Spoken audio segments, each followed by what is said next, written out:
Hello दोस्तों, welcome back to my YouTube channel maths plaza. तो दोस्तों, आज मैं इस वीडियो में बिहार बोर्ड क्लास 8 हमारी दुनिया चैप्टर 1 को ही इकाई भी कहा जाता है। तो इकाई 1 का को, ठीक है ना, जिसका क्या नाम है, भूमि मृदा एवं जल संसाधन। तो इस चैप्टर का आज मैं डिस्कस करने वाला हूँ। भूमि मतलब होता है स्थल यानी जमीन, मृदा मतलब होता है मिट्टी, जल मतलब होता है पानी। तो इसके बारे में आज हम लोग इसमें देखेंगे। टॉपिक तो 3 है, लेकिन जो है सबका भूमि क्या है ये जानने वाले हैं, इसका क्या उपयोग है, मिट्टी क्या है इसका क्या उपयोग है, यह कैसे बनता है, और पानी क्या है, जल क्या है, कहाँ कहाँ से मिलता है, क्या उपयोग है, ये सब इसमें जानेंगे। तो पहले जैसे आता है कि मान के चलिए पहला पार्ट यहाँ क्या दिया है, भूमि दिया है ना। तो मान लीजिए यदि पूछा जाए कि भूमि जो है, भूमि है क्या, भूमि है क्या, क्या बोलेंगे कि भूमि एक प्राकृतिक संसाधन है। भूमि क्या है, भूमि एक महत्वपूर्ण प्राकृतिक संसाधन है ना, जिस पर मानव निवास करता है।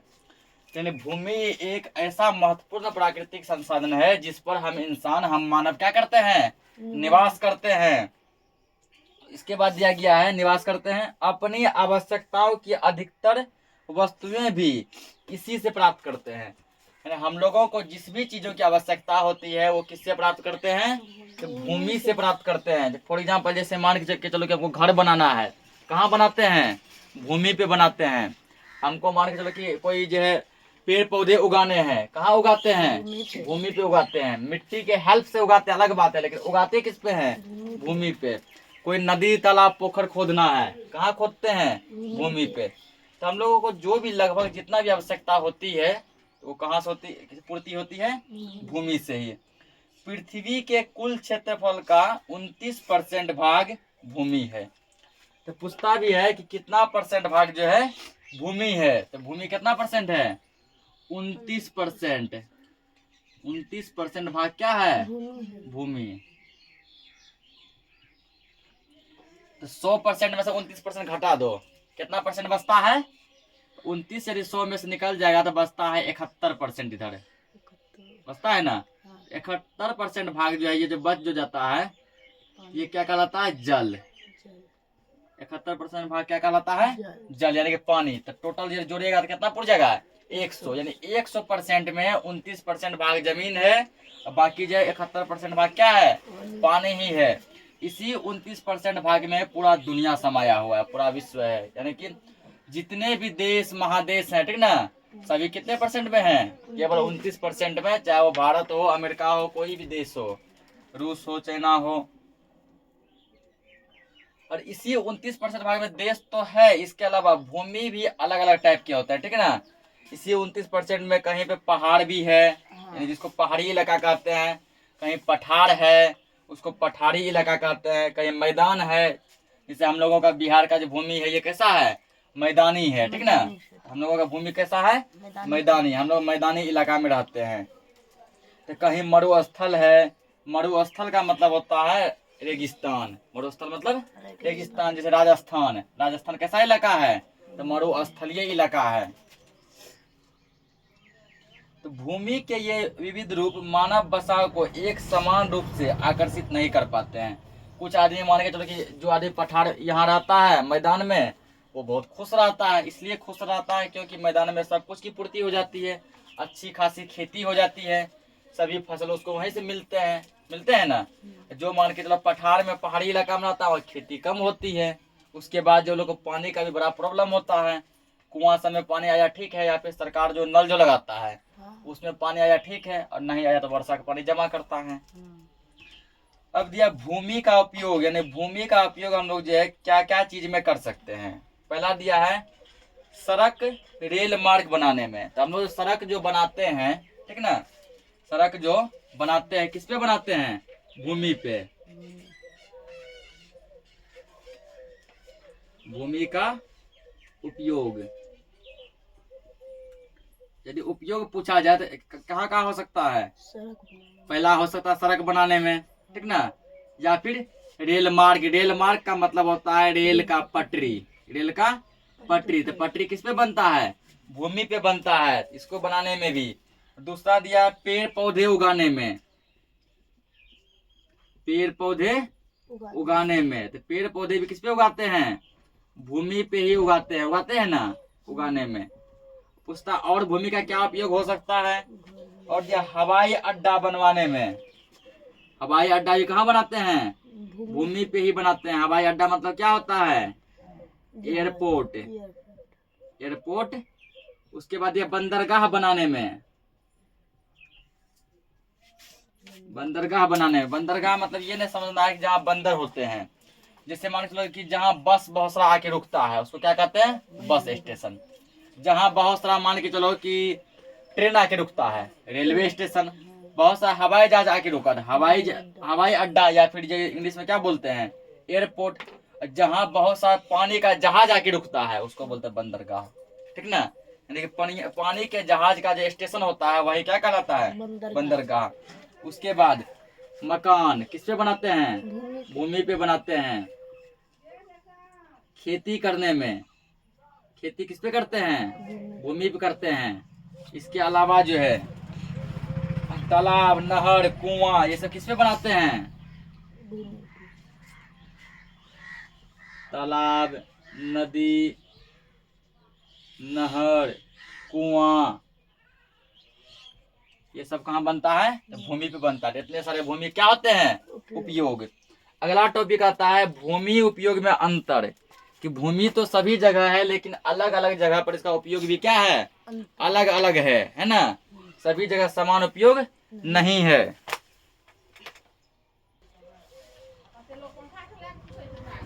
क्या भूमि उपयोग में अंतर? रवि पूछता है दादाजी हम सभी जगह भूमि का एक तरह से उपयोग क्यों नहीं करते? यानी कि क्वेश्चन यहाँ बनता है कि भूमि तो सभी जगह लगभग समान है ना? ये उपयोग में डिफरेंट है। कोई कुछ तरीके से यूज करता है इसका, तो कोई कुछ तरीके से। सभी जगह हम लोग सेम उपयोग क्यों नहीं करते हैं? तो दादाजी इसका कहते हैं तुम्हारा क्वेश्चन बिल्कुल ही क्या है? ठीक है। भूमि का उपयोग सभी जगह एक समान नहीं है। इसमें अंतर का मुख्य कारण है समय एवं क्षेत्र। ठीक ना? समय एवं क्षेत्र के अनुसार मानवीय जरूरतों में बदलाव का आना। कहता जैसे मान लो समय बदलता है तो हमारी आवश्यकता भी बदलती है, क्षेत्र बदलता है तो आवश्यकता भी बदलती है। फॉर एग्जाम्पल जैसे हम लोग अभी यहाँ पे हैं, यहाँ पर हम लोगों को मान लो गर्मी लग रही है। यदि हम लोग अभी इसी समय में हम लोग कहाँ चल जाए तो जम्मू कश्मीर चल जाए, लद्दाख चल जाए। ठीक ना? लद्दाख में क्या होगा? अचानक ठंड पूरा बढ़ जाएगा। अभी पहने गर्मी वाला कपड़ा, वहाँ मोटा मोटा स्वेटर, जैकेट, चादर, ये सब लेना पड़ेगा।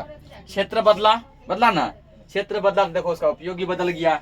अब वहाँ पे जो फसल उगाए जाएंगे वो ठंड वाला फसल उगाया जाएगा क्योंकि वह ठंड का इलाका है। हम लोग जो फसल अभी उगाएंगे वो गर्मी वाला फसल उगाएंगे ना। हम लोग यहाँ अब जो उगाने वाले हैं रबी फसल। तो उसके बाद दिया गया है इसी कारण कभी वन क्षेत्र को साफ करके आदिवासी या कृषि के क्षेत्र के रूप में विकसित किया जाता है। तो कभी कृषि क्षेत्र को आदिवासी क्षेत्र के रूप में विकसित किया जाता है। कभी बराबर जंगल को साफ सफाई करके क्या करते हैं तो वहां पर जो आदिवासी लोग जो निवास करते हैं, रहते हैं, आदिवासी समझता होगा। कभी कभी क्या करते हैं बड़े बड़े जंगल को, वन को साफ सफाई करके वहां हम लोग खेती करते हैं। ठीक। और कभी कभी फिर क्या होता है जब एरिया चेंज होता है या समय चेंज होता है तो खेती वाला भूमि को पूरा हटा के वहाँ फिर घर बनाते हैं ना। भूमि तो वही जो कल तक जंगल था, फिर वहाँ खेती किए, फिर क्या बना लिए? वहाँ पे घर बना लिए। उपयोग बदलता गया। फिर दिया है तो कभी उसी भूमि पर जो कृषि योग्य भूमि पर कारखाने भी लगाए जाते हैं। जब कभी कभी फिर क्या करते हैं, जब रहते रहते पूरा मन जो है उबिया जाता है, बोलता है हो मतलब बहुत ज्यादा पैसा कड़ी हो गया, बाहर जाकर तो दूसरा जमीन खरीद लेता है या पूरा फ्लैटे खरीद लेता है घर बना हुआ। इस जमीन को क्या करेगा? या एक बड़ा कारखाना बनवा देता है, फैक्ट्री बनवा देता है, ठीक है, या बड़ा बड़ा रूम बना के भाड़ा पे लगा देता है। देखो उपयोग बदल गया। कल तक जो कि वहाँ जहाँ खेती था वहाँ घर बना हुआ, फैक्ट्री बन गया। फिर जो रवि पूछता है क्या एक समान भूमि होने के बावजूद भी एक प्रदेश से दूसरे प्रदेश में भूमि के उपयोग में अंतर है? रवि कहता है जैसे मान के चलिए कि हम लोग जिस इलाका में है, मैदानी इलाका में है, यदि कोई और भी मैदानी इलाका में रहता होगा तो क्या वो भी हमारे ही तरह भूमि का उपयोग करता होगा? पूरा दुनिया में कहीं भी होगा तो? दादाजी बोले हाँ, विश्व के कई स्थानों में फैले घास भूमियों में खेती की जाती है। अरे पूरा दुनिया में बहुत ऐसे जो स्थान है जहाँ की घास जैसा भूमि है। घास जैसा भूमि यानी मैदानी भूमि, क्योंकि मैदानी इलाके में ही छोटे छोटे क्या निकलते हैं? घास निकलते हैं, वहाँ खेती की जाती है।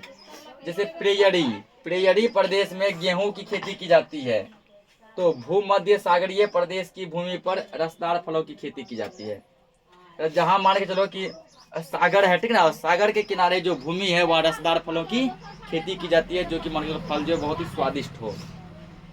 इसी तरह मैदानी भागों में कृषि कार्य की अधिकता देखी जाती है। जहाँ मान लो समतल भूमि है, जहाँ मैदान है, ठीक ना, वहाँ अधिक क्या किया जाता है? कृषि यानी खेती। तो पठारी भागों में कृषि के लिए उतनी अनुकूल नहीं है। जहाँ पठारी इलाका है, मतलब छोटे छोटे पहाड़ है, ठीक ना, वहाँ कृषि होता तो है, लेकिन जैसा मैदानी इलाका में होता है ऐसा नहीं होता है। अरे भूमि उपयोग को प्रभावित करने वाले कारक, भूमि जो है किन किन चीजों से प्रभावित होता है? तो भूमि को प्रभावित करने वाले 2 कारक हैं, ठीक ना। भूमि को प्रभावित करने वाले कितने कारक हैं? 2। पूछेगा कारक क्या करने वाला? तो प्रभावित करने वाला। इस तो 2 कारक है। पहला है प्राकृतिक, ठीक है। पहला क्या? प्राकृतिक कारक। और दूसरा क्या है? मानवीय, यानी हम लोग जो करते हैं मानवीय। कौन सा कारक? तो प्रभावित करने वाला। लिखते ब्रैकेट भूमि प्रभावित, यानी भूमि प्रभावित करने वाला जो है 2 कारक है, प्राकृतिक कारक और मानवीय कारक। प्राकृतिक जो प्रकृति के द्वारा होता है, मानवीय जो हम लोग करते हैं। अब समझते हैं कि प्राकृतिक क्या है। तो स्थल रूप में भिन्न, प्राकृतिक कारण का मतलब जैसे स्थल रूप में भिन्नता, मृदा की विशेषता, खनिजों की उपस्थिति, जलवायु एवं जल संबंधी विशेषताएं इत्यादि जैसे प्राकृतिक कारक भूमि के उपयोग में परिवर्तन ला देते हैं। तो देखो भूमि तो सभी जगह एक समान है, लेकिन जगह जगह की बात है। कहीं पर जो मृदा मतलब मिट्टी की एक अलग विशेषता है। देखेगा कि जैसे मान चलो ये भी मैदानी इलाका है, जहाँ हम लोग खेती करते हैं वो भी क्या है? मैदानी इलाका है, क्योंकि पूरा बिहारी लगभग समझो मैदानी इलाका है। और यहाँ की मिट्टी को यदि चेक करवाएं हम लोग जाके, तो बोलेगा कि भैया जी यहाँ पर जब उर्वरा शक्ति कम है, उर्वरा शक्ति क्या है? कम है, यहाँ पर खेती नहीं किया जा सकता है, यह भूमि बंजर हो गया है। और वही जब हम लोग अपने खेत का भूमि जो है जाके इसका मिट्टी चेक करवाते हैं, बोलता है यहाँ उर्वरा शक्ति अधिक है, यहाँ खेती हो सकता है, जबकि भूमि तो सेम है, वो भी मैदानी ये भी मैदानी। ये प्रकृति पर निर्भर करता है कि मिट्टी की विशेषता, खनिजों की उपस्थिति। कहीं कहीं जो क्या होता है, जमीन के अंदर से क्या निकलता है? खनिज लवण निकलते हैं। उसके बाद जलवायु मतलब होता है मौसम, ठीक ना, क्लाइमेट। तो मौसम भी समझो कि अच्छा खासा निर्भर करता है कहाँ पर कैसा मौसम है। मतलब मैदानी इलाका यहाँ भी है, मैदानी कहीं और भी है, हमको यहाँ मौसम बढ़िया मिल रहा है, समय पे पानी मिलता है, समय पे धूप मिलता है, ठीक ना, तो यहाँ पे खेती बढ़िया होगा। कहीं मान लो भूमि तो यही है, समय समय कुछ नहीं मिल रहा है, खेती वहाँ नहीं होगा। कठोर भूमि के कारण पठारी क्षेत्रों में कारखाने प्रमुखता से लगाए जाते हैं, जबकि मैदानी भूमि में फसलों की खेती की जाती है। कहता है जो पठारी भूमि होता है, ठीक ना। अब देखो एक होता है पहाड़ी, एक होता है पठारी, दोनों में डिफरेंट क्या है? पहाड़ जो कुछ ऐसा होता है, बड़का बड़का पड़ जाएगा, नोकीला टाइप रहेगा, ठीक ना, ऊपर बहुत कम एरिया रहेगा और हल्का हल्का, ठीक है, ऐसे करके जाएगा, ये हुआ पहाड़ी, ठीक ना। और पठारी क्या डिफरेंट है? यहाँ पर जो पहाड़ पे कोई व्यक्ति नहीं रहता है। अब पठारी कुछ ऐसा रहेगा, ऊपर का एरिया थोड़ा ज्यादा रहेगा, ठीक है, जिसके कारण यहाँ आदमी क्या करता है? घर बनाता है, यहाँ आदमी रह सकता है, ठीक। तो कहता है पठारी इलाका में जो है, यानी पठारी इलाका में क्या चीज जो अधिक रूप से होता है? तो पठारी इलाका में जो अधिक रूप से क्या करते हैं? कारखाने लगाए जाते हैं, कारखाने लगाए जाते हैं। और पूछता है मैदानी इलाका में क्या क्या होता है? तो मैदानी इलाका में फसल उगाए जाते हैं, ठीक ना। मैदानी में क्या होता है? फसल। मैदानी में फसल जो है अधिक रूप से उगाए जाते हैं। पठारी क्षेत्रों में जहाँ खनिजें पाई जाती है वहाँ खनन के लिए कार्य किए जाते हैं। जैसे अनुमान लगाते हैं हम लोग कि यहाँ खनिज लवण मिलने की क्या है संभावना है, तो खुदाई करते हैं और खुदाई करके चेक करते हैं क्या सच में हमारा संभावना सही है। ठीक। मानसूनी जलवायु क्षेत्रों में धान की खेती की जाती है, तो शीतोष्ण जलवायु क्षेत्रों में गेहूं की खेती की जाती है। और कहता पठारी इलाका में जो है मानसून का मतलब होता है वर्षा ऋतु, ठीक ना। वर्षा के मौसम में पठारी इलाका में हम लोग क्या करते हैं, तो धान की खेती करते हैं। शीतोष्ण मतलब हुआ कि मान के चलो ठंड का महीना, ठीक ना, ठंड का महीना, तो उस टाइम में हम लोग क्या करते हैं, गेहूं की खेती करते हैं। किस इलाका में, तो पठारी इलाका में। फिर जो है इसके कहते हैं और मानवीय कारक, तो पठारी कारक ये तो प्राकृतिक कारक पास समझ गए दिया। अब मानवीय कारक क्या है, जो कि हम लोग उसको बर्बाद करते हैं। तकनीकी ज्ञान में वृद्धि, जनसंख्या वृद्धि, श्रमिकों की उपलब्धता, मानवीय आवश्यकता में अंतर, भूमि के उपयोग में परिवर्तन ला देते हैं। अब मान के चलो कि यहाँ जो व्यक्ति है, कहीं और जो व्यक्ति है, मान के चलो वहाँ का व्यक्ति पूरा पढ़ा लिखा है, यहाँ का व्यक्ति गोबर है, ठीक है ना, मतलब क्या मूर्ख है। तो वो सब जो पढ़ लिख के आया है, तो भूमि का उपयोग वो सही तरीका से करेगा, क्योंकि वो तकनीक जानता है, टेक्निक जानता है, टेक्नोलॉजी जानता है, उसके पास नॉलेज है, ज्ञान है, तो उसको भूमि का उपयोग करने का भी मालूम है, उपयोग कैसे करें। तो वो जो भूमि का उपयोग करेगा सही तरीके से करेगा। हम लोग जो भूमि का उपयोग करेंगे कैसे करेंगे, गलत तरीके से, क्योंकि नॉलेज की कमी है। दूसरा ये जनसंख्या में वृद्धि, जहाँ मान लो अधिक जनसंख्या है वहाँ भूमि का उपयोग अलग तरीके से। वहाँ आदमी सोचता है कैसे नौकरी खाली घर बन जाए, खेती तो बाद में होगा, रहने के लिए क्या बन जाए, एक घर बन जाए। जहाँ जनसंख्या कम है, मतलब आदमी कम रहता है, वो सोचता है घर तो बने ही, घर में तो रहबे करेंगे, थोड़ा बहुत खेती सब भी कर लें, ठीक ना।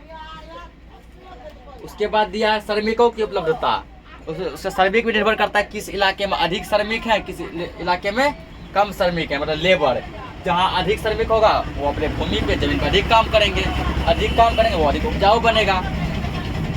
उसके बाद दिया मानवीय आवश्यकता में अंतर। तो मान के चलो हमको यहाँ जो जरूरत है, सेम दूसरे जगह कहीं जो व्यक्ति है वहाँ भी यही भूमि है, उसको उस चीज की आवश्यकता नहीं है, तो फिर कोई बातें नहीं है, तो वो काम नहीं करेगा। तो ये सब ऐसे कारक हैं जो क्या करते हैं, तो मानवीय कारक कहलाते हैं। जनसंख्या वृद्धि के कारण भूमि उपयोग में अंतर आता है। शहरों के पास भवनों के निर्माण हेतु भूमि की मांग बढ़ी है। तो शहर सब में बराबर, शहर में जो जनसंख्या इतना बढ़ रहा है, ठीक ना, कि शहर के पास हर एक व्यक्ति चाहता है हम लोग गांव घर को छोड़ के कहाँ पे जाएं, शहर में जाएं। तो शहर में जनसंख्या बढ़ रहा है, तो भूमि का कीमत भी बढ़ रहा है। जनसंख्या बढ़ेगा तो भूमि का मांग बढ़ेगा, जनता कहेगा कि हमको जमीन चाहिए। शहर में थोड़ा सा जमीन जो लेने के लिए देखो कितना हजार रुपये चुकाना पड़ता है। प्रत्येक घर एक दूसरे से अटैच रहते हैं, एगो घर का दीवार खत्म नहीं हुआ दूसरा के स्टार्ट, दूसरा खत्म नहीं हुआ अगला के स्टार्ट, बीच में गली तक का जगह नहीं रहता है। तो हमारे गांव की खाली पड़ी बंजर जमीन पर पंचायत भवन बनाया गया है, यह भी तो बदलते भूमि उपयोग का उदाहरण है। फिर जब मधु कहती है जैसे हमारे गांव में जो एक भूमि खाली था, जैसे बंजर था, उस पर खेती नहीं होता था, तो सरकार क्या कर दिया, उस पर पंचायत भवन बनवा दिया। ये भी इसका उपयोग में अंतर लाया गया है, ये भी हमारा मानवीय कारण है। अगला टॉपिक समझेंगे भूमि उपयोग प्रारूप। 1 मिनट।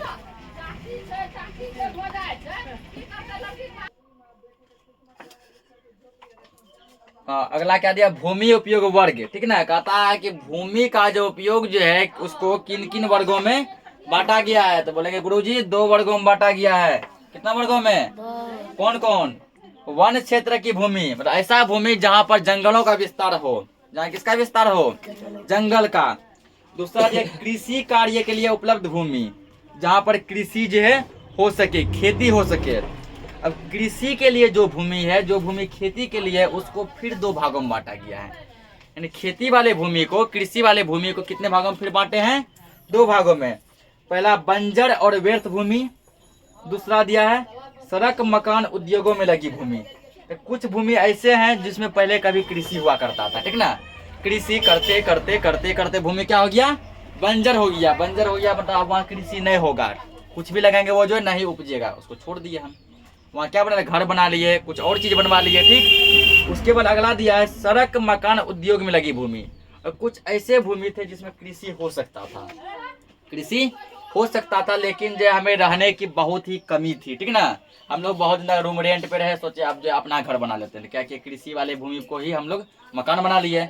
उसके बाद कुछ भूमि ऐसा था जिसमें खेती होता, लेकिन वो भूमि सरकारी था, सरकार क्या किया, उसमें सड़क बनवा दिया।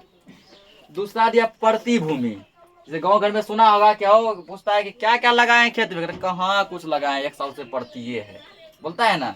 वो पड़ती भूमि क्या है, तो पड़ती भूमि भी दो टाइप के, पहला चालू पड़ती भूमि, दूसरा अन्य पड़ती भूमि। पूछेगा चालू पड़ती भूमि क्या है, जिस भूमि पर 1 वर्ष या उससे कम समय से कृषि नहीं की गई हो। कोई ऐसा भूमि जिसमें 1 साल से कम 1 साल से खेती नहीं हुआ हो, उस भूमि को क्या बोलेंगे, पड़ती भूमि, चालू पड़ती भूमि। चालू पड़ती भूमि 1 साल या उससे कम, 10 महीना, 8 महीना, 5 महीना से यदि खेती नहीं है, ऐसे रखा हुआ है, तो वह चालू पड़ती भूमि। दूसरा दिया अन्य पड़ती भूमि, तो जिस भूमि पर 1 वर्ष से अधिक और 5 वर्ष से कम समय से कृषि नहीं की गई हो। अन्य पड़ती भूमि में जो है, ठीक है ना, 1 साल से 5 साल के बीच, 1 साल से 5 साल के बीच खेती नहीं किया गया, मतलब 1 साल से ज्यादा, 5 साल से कम। मान लो 2 साल से खेती नहीं हुआ है, 3 साल से खेती नहीं हुआ है, 4 साल से खेती नहीं हुआ है, तो ऐसे भूमि को हम लोग कहते हैं अन्य पड़ती भूमि। दूसरा दिया, अगला टाइप दिया अन्य कृषि अयोग्य भूमि, ऐसा भूमि जो कि कृषि के योग्य बिल्कुल है ही नहीं। अस्थायी चारागाह की भूमि। दूसरा कृषि योग्य बंजर भूमि। तो आप समझते हैं कि कृषि योग्य बंजर भूमि क्या है, जिस भूमि पर 5 वर्ष से अधिक समय से खेती नहीं की गई हो। आपका आता कुछ है, ये क्या था, चालू पड़ती भूमि जो 1 साल से 5 साल के बीच था, यानी 1 साल से ज्यादा, 5 साल से कम समय से खेती नहीं हुआ हो। अगला दिया है कृषि योग्य बंजर भूमि, मतलब वो कृषि के लायक था, हम लोग उसको जानबूझ के बंजर बनाए। कैसे, कोई ऐसा भूमि जिसको 5 साल के लिए ऐसे छोड़ दिए, कुछ नहीं लगाया, 5 साल तक फ्रेश पड़ती रह गया, तो वो भूमि पहले खेती लायक था, लेकिन अब क्या बन गया, बंजर बन गया। उसके बाद अगला दिया गया शुद्ध बोई गई भूमि। शुद्ध बोई गई भूमि ये भी क्या है, तो ये जो है भूमि उपयोग का एक वर्ग है, एक कैटेगरी है। अब दिया है नेक्स्ट टॉपिक, भूमि संरक्षण की आवश्यकता, मतलब मिट्टी को जो है बचाना है हमको, ठीक ना, भूमि को बचाना है, जमीन को बचाना है, क्यों, इसके क्या क्या कारण हैं। तो भूमि संरक्षण को जो हम लोग बढ़ाने के लिए बहुत सारे जो है बहुत तरीके के उपाय कर सकते हैं। जैसे भूमि का उपयोग नियोजित तरीके से करना, नियोजित मतलब वह सही तरीके से, दुरुपयोग से नहीं करना। जहाँ जिस चीज की खेती हो वही करेंगे, जो भूमि घर बनाने के लिए हो, ठीक ना, वही क्या करेंगे, घर बनाएंगे। भूमि पर वन क्षेत्र को बढ़ाया जाए, तो भूमि का उर्वरा शक्ति क्या हो रहा है, कम हो रहा है ना। यदि हम लोग उसमें जंगलों का विस्तार करें तो भूमि संरक्षित हो सकता है, तब प्रदूषण जो कम होगा, भूमि का क्षय भी कम होगा। दूसरा दिया अगला कारण, जैविक कृषि पर बल दिया जाए। जैविक मतलब जो कृषि मान के चलो हम लोग जो इंसानों द्वारा करते हैं, ठीक ना, मतलब कि खुद से जो करते हैं, खुद से कहने का मतलब है जिसमें अपना खाद पानी प्रयोग करते हैं। तो आजकल तो मार्केट में पूरा जो रासायनिक वाला खाद्य पदार्थ सब आया है, जो हम लोग जो भूमि में छिड़काव करते हैं, तो भूमि क्या बन जाता है, बंजर बन जाता है। ऐसा सब आया खाद पानी की, इतना छोटा क्या कहता है कद्दू, इतना बड़का हो जाता है ना, होता है कि ना। कभी कभी एक जमाना तो मतलब इतना इतना मूली देखा करते थे, अभी हटिया में है ही बड़का बड़का मूली दिखता है कि नहीं दिखता है। कहता है ऐसा नहीं करना है, जैविक खेती करेंगे। मरुभूमि के सीमांत पर झाड़ियां लगाई जाए। मरुभूमि मतलब मरुस्थलीय भूमि जो कि रेगिस्तान वाला है, ठीक ना, वहाँ नहीं कुछ यूज है, तुम झाड़ी लगा दो, झाड़ी मतलब जंगल झाड़ लगा दो। जब लगा दोगे तो कभी न कभी तो कुछ ना कुछ तो उपजाऊ बनेगा वो। भूस्खलन रोकने के लिए पर्वतीय ढलानों पर वृक्षारोपण हो या प्रतिरोधी दीवारें बनाई जाए। भूस्खलन कुछ ऐसे भूमि होते हैं जो कि हल्का फल्का भूकंप आता है, थोड़ा छोटा मोटा आंधी तूफान आता है, या कुछ नहीं भी होता, अपने आप भूमि से ढहते रहता है, ठीक ना, मिट्टी भवर क्या होता है, गिरता है, तो अपने आप लगे कि मिट्टी अच्छा कट रहा है, तो वहाँ क्या करो, तो यदि वहाँ पहाड़ी इलाका है तो पहाड़ पे वृक्ष लगा दो। वृक्ष क्या करेगा, मिट्टी को रोकेगा, आगे भागने नहीं देगा। या फिर ऐसा एक मजबूत दीवार बना दो जो कि मिट्टी को कटने नहीं दे।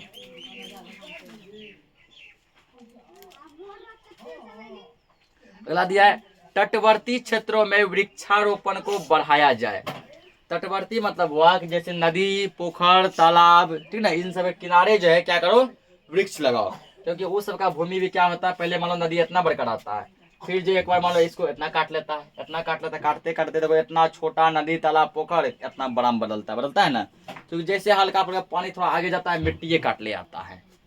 तो वहां यदि वृक्ष लगा देंगे तो वो उसको नहीं काट पाएगा, वृक्ष उसको क्या करेगा, रोकिएगा आगे बढ़ने से।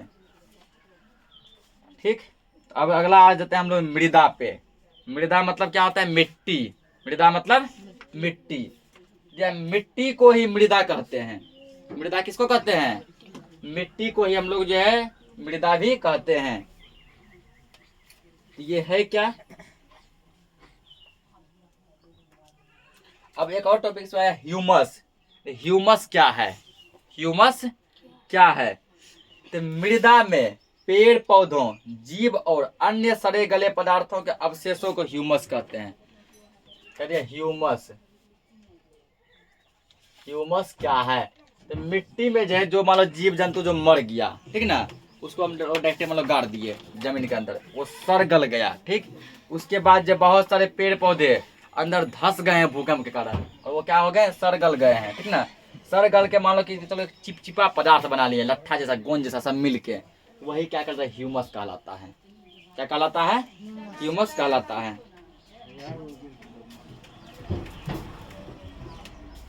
अब देखिए मृदा का उपयोग यानी कि मिट्टी का उपयोग हम लोग किन किन चीजों में कर सकते हैं। भूमि का उपयोग समझे, अब मृदा का उपयोग फसलों की खेती करने में। खेती करने में क्या चाहिए, मृदा चाहिए, मिट्टी चाहिए। मिट्टी यदि हमारा उर्वरा होगा, ठीक ना, तभी खेती होगी, वरना नहीं होगा।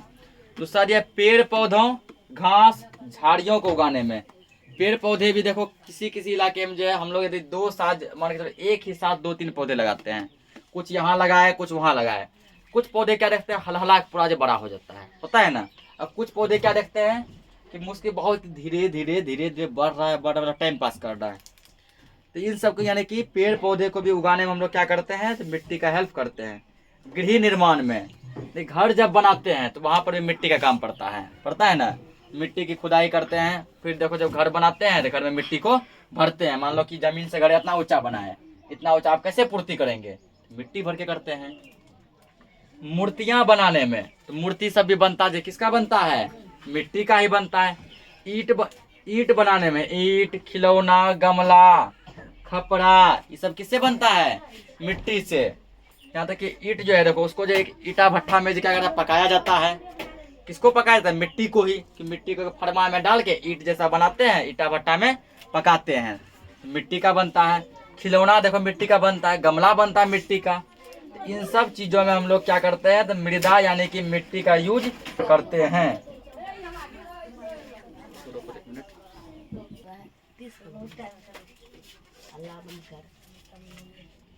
कौन समझाए थे। अगला टॉपिक क्या है, मृदा निर्माण, ठीक है ना, यानी मिट्टी कैसे बनता है। मृदा निर्माण का मतलब क्या हुआ, मिट्टी कैसे बनता है। इसका क्या प्रोसेस है कि जैसे मान के चलो कि भूकंप हुआ, ठीक ना, भूकंप में क्या हुआ कि बड़े बड़े पहाड़, चट्टान, घर, मैदान, ये सब क्या हो गए, नीचे धस गए। बहुत सारे आदमी सब भी क्या हो गए, धस के मर गए, ठीक ना। फिर बहुत सारे पेड़ पौधे भी क्या हो गए, अंदर में धस गए। तो ये धसा हुआ चीज जो है अंदर जाता है। फिर मान के चलो कभी फिर भूकंप हुआ, फिर जो बहुत सारे जो है इंसान, पेड़ पौधे, जानवर, ठीक ना, बड़ा बड़ा पहाड़, चट्टान, घर द्वार सब क्या होते हैं, जमीन के अंदर धस जाते हैं। तो ये सब जो धस के जो है, जब मान लो दो तीन बार जब भूकंप होता है, धस के इतना नीचे चल जाता है, ठीक ना। नीचे जाके सब क्या होता है, आपस में मिक्स हो जाता है। नीचे जाके क्या हो जाता है, आपस में मिक्स हो जाता है। मिक्स होके क्या करता है, पाउडर जैसा बन जाता है। वही पाउडर क्या कहलाता है, मिट्टी कहलाता है। वही यहाँ दिया गया है कि किसी स्थान की मृदा के निर्माण में वहां उपस्थित मौलिक चट्टान, वही पहाड़ पर्वत, क्षेत्र की जलवायु, वनस्पति यानी पेड़ पौधे, सूक्ष्म जीवाणु जैसे मान लो कि कीड़ा मकोड़ा, तिलचट्टा है, ठीक ना। क्षेत्र की ऊंचाई, ढाल, समय, इस सभी का योगदान होता है। सभी जब एक साथ जब जो अंदर धंसते हैं, धंस के लोग छोटा छोटा महीन टुकड़ा में, महीन कण में टूट जाता है। यही महीन टुकड़ा, महीन कण जो कुछ दिनों के बाद एक पाउडर जैसा बन जाता है। वही पाउडर क्या कहलाता है, मिट्टी कहलाता है। अगला टॉपिक दिया गया मृदा के प्रकार, यानी मिट्टी कितने टाइप के होते हैं। तो उर्वरता के आधार पर जो है मिट्टी दो टाइप के होते हैं। कितने टाइप के? दो। पहला उर्वर भूमि, दूसरा बंजर भूमि। उर्वर भूमि जिस भूमि में हम लोग खेती कर सकते हैं उसको क्या कहेंगे? उर्वर भूमि। बंजर भूमि जिसमें खेती नहीं की जा सकती है उसको क्या कहेंगे? बंजर भूमि। अगला दिया गठन या संरचना के आधार पर मिट्टी चार टाइप के होते हैं। कितने टाइप के? पहला बलुई मिट्टी जिसमें बालू की मात्रा हो। तो चिकनी मिट्टी, चिकनी मिट्टी मान लो कि प्योर जो है क्या रहेगा? शुद्ध अवस्था में रहेगा, बहुत ही टाइट रहेगा, ठीक ना। उसको तोड़ना थोड़ा जो है दबाना जो बहुत कठिन रहता है, जबकि बलुई मिट्टी को आसानी से दबाया जा सकता है। चिकनी नहीं दबता है, ठीक, वो पिछलता भी खूब। तीसरा दिया है दोमट मिट्टी, ठीक ना। और चौथा दिया गया है कौन सा? तो बादामी मिट्टी। इस कलर का कलर जो है मिट्टी का रंग जो है बादाम के जैसा चना के जैसा रहेगा। फिर रंग के आधार पर है, तो रंग के आधार पर जो है मिट्टी को तीन भागों में बांटा गया। पहला लाल मृदा मतलब लाल मिट्टी, काली मृदा यानी कि काला मिट्टी, भूरी मृदा, ठीक ना, यानी कि भूरा मिट्टी, बादामी मृदा, यानी चार भागों में बांटा गया है। अब दिया है अगला टॉपिक तुम्हारा मृदा अपर्दन एवं संरक्षण, ठीक ना, कि मिट्टी जो है दिन प्रतिदिन जो कटता जा रहा है, खत्म होता जा रहा है, ठीक ना। कभी कुछ जो है वर्षा के द्वारा मिट्टी जो है मान के चलो वर्षा आता है, कुछ मिट्टी को अपने साथ बहा के लेके चल जाता है, और वर्षा का टोटल पानी कहाँ जमा होता है? नदी में, तालाब में, पोखर में, झील में, झरना में। तो वर्षा क्या करता है? हम लोगों के घर का, आंगन का, रोड का मिट्टी, ठीक ना, खेतों सबका मिट्टी काट के लेके चल जाता है, नदी में जाके जमा कर देता है। तो इसको हम लोग कैसे बचाएं? इसका बचाने का जो है कुछ तरीका दिया गया, जैसे पर्वतीय क्षेत्रों में समुच्च रेखी खेती करना, ठीक ना। उसके बाद अगला दिया गया पर्वतीय ढलानों पर वृक्षारोपण करना। ढलान मतलब जहाँ कुछ ऐसा टाइप का रहे, ठीक ना, ऊपर से नीचे हो, तो वहां से मिट्टी जो है अधिक गिरता है, चाहे वर्षा आए नहीं आए, वहां बिना वर्षा आए मिट्टी गिरता है। और यदि वर्षा आ जाए और उसको सपोर्ट मिलता है, हिंट्स मिलता है, तो मिट्टी और सीधे गिर जाता है। तो वहाँ क्या करो, ढलान पे जहाँ ऐसा वाला माहौल है वहाँ वृक्ष लगा दो, पेड़। मिट्टी क्या करेगा? जाने नीचे जाने से रोकेगा। बंजर भूमि पर घास लगाना, जहाँ बंजर भूमि है, ठीक ना, उसमें नहीं कुछ होगा, घास तो लगेगा, घास लगा दो। फसल चक्र तकनीक को अपनाना। फसल चक्र मतलब है कि किस महीना में किसका खेती करेंगे, ठीक ना। रबी फसल कब होता है, उसके बाद जो खरीफ फसल कब होता है, ये ध्यान रखना है कि कब किसका खेती हो सकता है। ये नहीं कि जब मन तब कोनो खेती कर दिए। खेती के वैज्ञानिक तकनीक को अपनाना। वैज्ञानिक मतलब कि साइंटिस्ट वाला जो रूल जो होता है उसको अपनाना है, ठीक ना, कि किस पौधे के लिए, किस फसल के लिए कौन सा खाद सही है। ये नहीं कि अपने मन से जो है ना कोई कुछ बोला वो जाके डाल दिए, नहीं, वैज्ञानिक रीजन के अनुसार क्या सही है क्या गलत है। जैविक खाद का प्रयोग करना, जैविक मतलब समझ जाओ कि शुद्ध खाद का प्रयोग करना। ये सभी क्या है? भूमि संरक्षण के उपाय हैं। अगला दिया गया जल संसाधन, ठीक ना। तो बताया था अभी कि भूमि की पूरा विश्व में जो है 71% भाग क्या है? जल है, और 29% भाग ही क्या है? भूमि है। इस 71% भाग में जो समझो केवल 3% भाग ही जो है पानी पीने योग्य है। टोटल पानी वैसे कितना है मान लो? टोटल पानी मान के चलो कि टोटल मतलब कि पृथ्वी कितना है? 100%। जमीन कितना है उसमें? 29%। पानी कितना है? 71%। अब यदि पानी को तुम 100% मान लो कि पृथ्वी पर 100% पानी है, तो 100% में मात्र 3% पानी कैसा है? पीने योग्य है, बाकी सब सागर महासागर में बर्बाद है। अब इसमें देखो 49.9% पानी प्रशांत महासागर में है, 25.7% पानी अटलांटिक महासागर में, 20.5% पानी हिंद महासागर में, और 3.9% पानी किसमें है? आर्कटिक महासागर में। इस प्रकार सबसे बड़ा महासागर कौन हो गया? प्रशांत महासागर, और सबसे छोटा आर्कटिक महासागर। अब दिया गया जल का उपयोग, यानी पानी का उपयोग हम लोग जो है किन किन चीजों में करते हैं, तो क्या क्या चीज में करते हैं? तो पानी का उपयोग हम लोग बहुत कुछ में करते हैं, जैसे नहाने में, ठीक ना, पीने में, कपड़ा धोने में, बर्तन धोने में, भोजन बनाने में, खेती करने में, इन सभी चीजों में किसका यूज करते हैं? पानी का यूज करते हैं। अगला दिया जल प्रदूषण क्या कहलाता है? तो जल के स्वाभाविक या प्राकृतिक गुणों में अंतर आना, जल में अवांछित पदार्थों का मिल जाना क्या कहलाता जल प्रदूषण कहलाता है। कहता जब जल में कुछ ऐसे पदार्थ मिल जाते हैं जो कि हमारे लायक जो है बिल्कुल ही उपयोगी नहीं होता है, ठीक है ना, जो हमारे लिए हानिकारक होता है, तो उससे क्या होता है, जल प्रदूषण हो जाता है। जैसे प्रदूषण के कुछ रीजन दिए हैं। घरेलू कूड़ा करकट यदि घर जल में मिलाएंगे जल प्रदूषण होगा। औद्योगिक मतलब फैक्ट्री का कचरा जल में फेंकेंगे जल प्रदूषण होगा। परिवहन और यातायात, जैसे मान के चलो कि गाड़ी घोड़ा है, उससे जो धुआं निकलता है, ठीक ना, उसका हमारा दुर्घटना हो गया, एक्सीडेंट हो गया, उसका कुछ भाग पानी में जाके मिल गया, जल प्रदूषण होगा। नगरीय क्षेत्रों का दूषित होना, यदि पूरा नगर ही, पूरा गांव टोला मोहल्ला ही पूरा प्रदूषण युक्त हो गया, जल भी क्या हो जाएगा, प्रदूषण युक्त हो जाएगा। और इस टाइप के पानी को पिएंगे उल्टी आएगा, किडनी खराब हो जाएगा, पेट दर्द होगा, सिर दर्द होता है, हड्डी उसका छाती दर्द होता है, तो ये सब बीमारी देखने को मिलता है। तो अगला टॉपिक दिया गया है कि जल प्रदूषण होने से बचाने के लिए हम क्या क्या कर सकते हैं, यानी जल प्रदूषण को कैसे बचाया जा सकता है। तो वर्षा जल संग्रहण की तकनीक, यानी वर्षा का पानी जो मान के चलो कि बहता जो है, ठीक ना, उसको हम लोग क्या करेंगे, एक टैंक बना के जमा करेंगे। छत का वर्षा जल संग्रहित करना है, छत पर जो है जैसे बताए थे, ठीक ना, कि चारों साइड छत को घेर देंगे, एक क्या बना देंगे, टंकी बनवा देंगे, टैंक। वर्षा का पानी जब पड़ेगा तो उसमें क्या हो जाएगा, जमा हो जाएगा, एक नल लगा देंगे, पाइप लगा देंगे, उसके माध्यम से यूज करेंगे। पीने का काम नहीं आएगा, मान लो नहाने का काम तो आएगा, बर्तन धोने का काम आएगा, कपड़ा धोने का काम आएगा। जल का समुचित उपयोग करना, समुचित का मतलब हुआ सदुपयोग, इसका सही यूज करना है। जल को प्रदूषित होने से बचाना, देखेंगे जहां पर जो है गंदा माहौल है, ठीक ना, उसको साफ करवाएंगे। यदि किसी नदी तालाब पोखर के पास कोई व्यक्ति अपने जानवरों को नहला रहा है, उसको मना करेंगे। कोई व्यक्ति फैक्ट्री का कचरा फेंक रहा है, उसको मना करेंगे। पहला, जल के पुनः चक्रण तकनीक को अपनाना। जो मान लो पानी थोड़ा बहुत गंदा हो गया, मान के चलो एक बाल्टी पानी है तो हाथ चला गया उसमें, उसको आप पियेंगे तो नहीं है, हम लोग फेंक देते हैं, तो फेंकेंगे नहीं, उससे बर्तन धो लो, ठीक ना, कपड़ा धो लो, स्नान कर लो, और भी बहुत सारे काम हैं। सिंचाई के लिए आधुनिक तकनीक को अपनाना, यानी कि अभी का जनरेशन जो भी तकनीक अपना रहा है सिंचाई के लिए, वही तकनीक तुम भी अपनाओ। जल संरक्षण की महत्ता को बताना, दूसरे को बताओ कि हमारे लिए जल संरक्षण कितना ज्यादा क्या है, इम्पोर्टेंट है। यदि जल को नहीं बचाएंगे तो आप तो मान लीजिए सुरक्षित रहेंगे, लेकिन आपके आने वाले बच्चे, आपके आने वाले बेटे पोते, वो सुरक्षित नहीं रह पाएंगे। एक टाइम ऐसा आएगा कि उसको पानी की कमी होने लगेगी, ठीक ना। ये चैप्टर जो यहीं पे क्या हो गया, खत्म हो गया है। हम लोग नेक्स्ट लेक्चर में इसका क्वेश्चन आंसर देखेंगे। तब तक के लिए जय हिंद।